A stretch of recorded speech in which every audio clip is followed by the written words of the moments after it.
Hi, I'm Luka Mišković, a PhD student working at the Jožef Stefan Institute in Slovenia, and I'm going to present a paper entitled Active Quasi-Passive Pneumatic and Portable Knee Exoskeleton with Bidirectional Energy Flow for Efficient Air Recovery in Sit-Stand Tasks. The figure shows three illustrative examples of energy cycle with exoskeletons where human biological joints generate both positive and negative power during different actions. In A, active exoskeletons inject energy during positive joint power intervals using powered actuators, however they consume power from batteries. In B, passive exoskeletons store energy in negative power intervals and return it during positive, so they are very energy efficient but cannot be controlled. Point C provides examples of energy harvesting in exoskeletons during negative joint power intervals through either quasi-passive exoskeletons or those capable of recharging the battery. But our motivation is to combine all three examples in one lightweight exoskeleton that can be active, quasi-passive, and can harvest energy, which would lead to overall energy savings. And as an example task, we want to apply it to sit-stand movements where energy harvesting is still unexplored, but it's an interesting task because when sitting down, the energy of three joints is almost entirely negative, meaning there is a potential for energy harvesting, and standing up requires positive knee power, meaning the active assistance is required. And we focus on the knee joint. Now, how can we have an actuator that can be both quasi-passive or active as needed? Well, pneumatic cylinders exhibit this versatility and can operate in both modalities, where quasi-passive mode can be achieved by the appropriate combination of air valve states, therefore the cylinder can behave as a pneumatic spring. And active mode can be achieved by using an air pump to supply compressed air to the cylinder.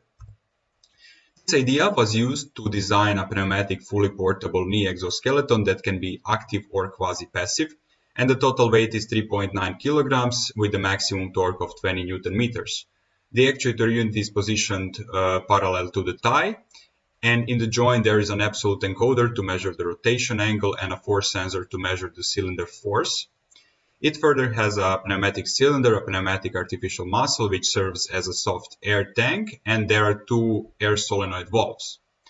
The control unit consists of a 12-volt LiPo battery that powers the air pump, which is built in, then a pressure sensor, voltage converters, custom-designed PCBs for valve control, and the Arduino Mega as a controller. Let's see the work principle.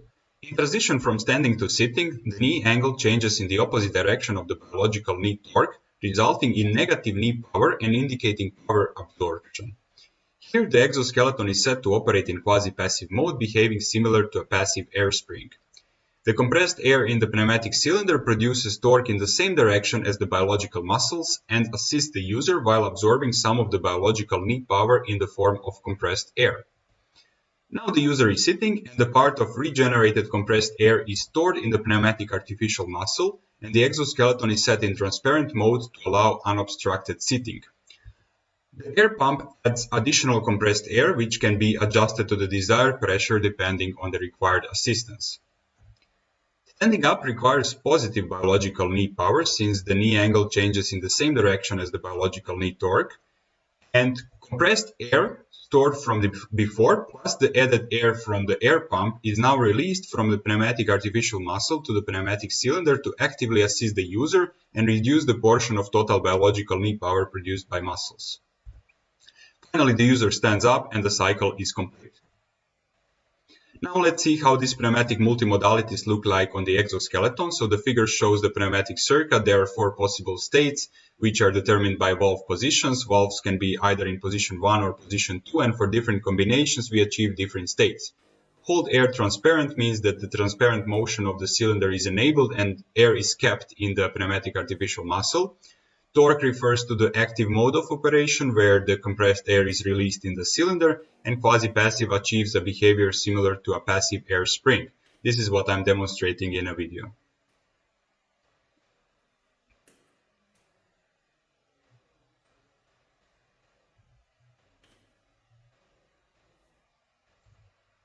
Next, a pilot study was done with a healthy subject performing sit-stand task while measuring the posture with the OptiTrack and muscle activity of two muscles, vastus medialis and gluteus maximus, and the experiments aimed to confirm the hypothesis of simultaneous human assistant and efficient air recovery. So first the subject performed repetitions in fully transparent mode and then in active mode for standing up, and quasi-passive mode when sitting down, which recovers air pressure so that the air pump has to generate less compressed air in active mode.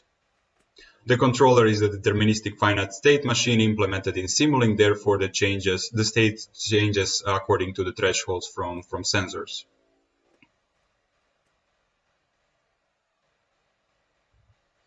Here are the results. In quasi-passive mode, which was activated in transition from stand to sit, EMG activity was reduced by approximately 31% in vastus medialis, while no noticeable difference was observed in gluteus maximus. But importantly, at the same time, while the user was assisted, the air quantity in the air tank increased. The air pressure in transition from standing to sitting increased from 0.5 to 0.7, while the air pump was switched off. This means that the air pump in active mode only had to compensate the air from 0.7 to the desired pressure instead of starting from 0.5. Then, in active mode, which was activated in transition from sitting to standing, the EMG activity was reduced by approximately 13% in vastus medialis with no changes in gluteus maximus.